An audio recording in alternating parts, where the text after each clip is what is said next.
you are well and adjusting to distance learning. I am definitely missing seeing all of your faces. Since we can't have chapel and I can't hold my regular Bible classes, I thought I would post videos for all of you. I'm calling this the Pajama Series because, let's be honest, I live in my PJs now. So I'm going to be posting videos every day for the next week. I'm going to be telling a Bible story each day and connecting it to Jesus' life in the New Testament. We'll be walking first the Old Testament. Today I'll be starting with Adam and Eve, and we'll be moving on from there. If you guys have any questions or comments or anything that you want to share that you're wondering about, feel free to email me directly, or you can post comments on these videos or to your Google or Seesaw classrooms. I definitely want to hear from you, so please reach out. So, with that being said, we're going to jump into today's story. Are you ready? Long, long ago, all the way at the beginning of time, God spoke, and in the span of 6 days, he created everything in the heavens and the earth. I'm sure you've already heard this part of the story, and I'm sure you probably even know that on day 6, God created 2 very special people called Adam and Eve.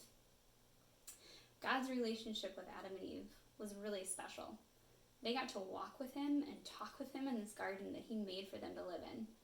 Adam and Eve were given authority over all of creation and told that they could eat anything they wanted, except for the fruit of one tree, the tree of the knowledge of good and evil. Now, if you're anything like me, you might hear this and wonder, why on earth did God make such a tree and then tell them not to eat it? In fact, God told them that if they did, that they would die. So that kind of threw me for a loop a little bit the first time I heard it. But I personally have come to take the stance that God did this because in order for his relationship with Adam and Eve to be genuine, there needed to be a choice involved. None of us wants a robot for a friend, right? We don't want somebody to follow us around and agree with everything we say and compliment us all day long without any thought of their own. That's no fun. We want friends who want to hang out with us because they like us and they care about us. And I imagine that's pretty close to how God felt about Adam and Eve. I imagine so, at least. So we don't actually know how long Adam and Eve obeyed God and got to enjoy walking with him in the garden. But we do know that Satan was already around, that he had already fallen from heaven because he wanted to be like God. He wanted to be worshipped for his own beauty and splendor. Now, it's possible to kind of imagine that maybe Satan was a little jealous of the relationship that Adam and Eve had with God.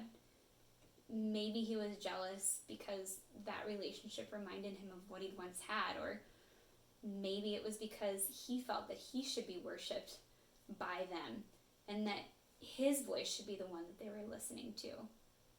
Regardless of what was going on in his head, we know that he approached Adam and Eve in the garden. Genesis says that he took the form of a serpent. And he comes up to Eve and he calls into question what God said. In fact, it says that he misquotes God. He says to Eve, "Did God really tell you you must not eat of any tree in the garden?" Satan clearly misquotes God. God never said that they couldn't eat of any tree in the garden. And Eve tells them this, but then she too misquotes God because she says that God said only not to eat of the tree in the midst of the garden or even to touch it or they would die. God had never said anything about not touching the tree. And so Satan latches onto this confusion and he sows doubt by telling Eve she won't die, but rather that her eyes will be open and that she'll be able to see good and evil for herself and that she will be even like God. Well, this sounds pretty great to Eve, and so she grabs a hold of that good-looking fruit. She takes a bite and offers some to Adam, too, who we find out was standing there the whole time. And Adam and Eve don't physically die in that moment, but they experience a sort of spiritual death. And for the first time, their eyes are open and they realize that they're naked and they're ashamed. So much so that they hide from God when they hear him coming, and then when he confronts them for their decision, they they deny any fault. They blame everyone except for themselves for their failure. And after this, God has to cast them out of his presence. They're removed from the garden, and life isn't easy for them. It's a horribly tragic story. And yet, there's a beautiful glimmer of hope that God offers in verse 15 of chapter 3 in Genesis, where God promises that someday a seed of Eve will be born, and that seed will crush Satan's head, and Satan will bruise his heel. That offspring will deal a death blow to Satan and be injured in the process, but not destroyed by Satan. So let's fast forward several thousand years through history, and that seed of Eve is born. Do you think you know who he is? If you guessed Jesus, you guessed correct. Jesus was the promised Redeemer, the one who would do what Adam and Eve could not, by resisting and ultimately defeating Satan by dying on the cross. But he didn't stay dead, did he? That's why this weekend we'll be celebrating Easter. Jesus is what the whole Bible is about. His life mirrors the Old Testament. Everything that was written in that Old Testament, he fulfilled.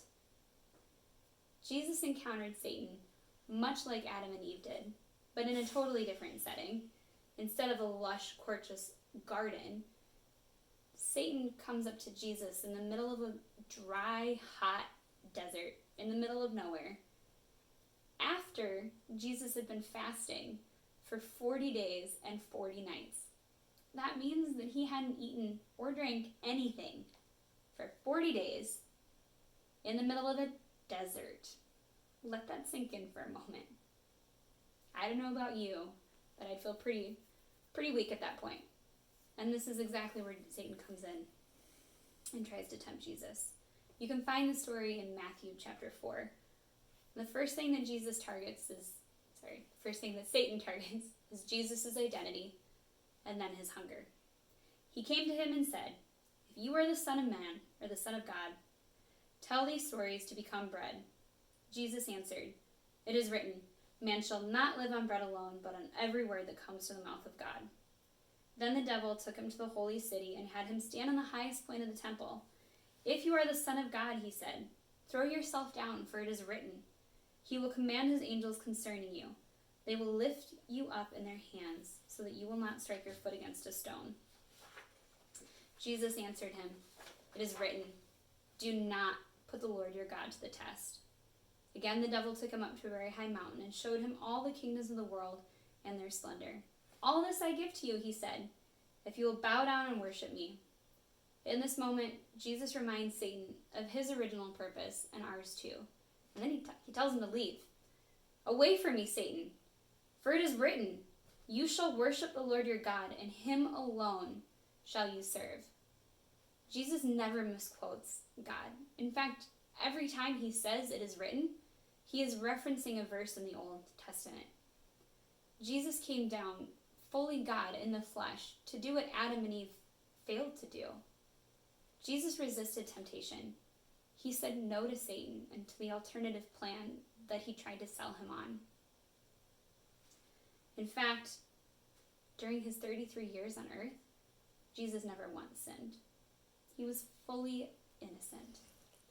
We're going to see over the next couple of days how God laid the path for Jesus to be born into the world and to redeem all of creation through his life, death on the cross, and resurrection. Stay tuned for another video tomorrow.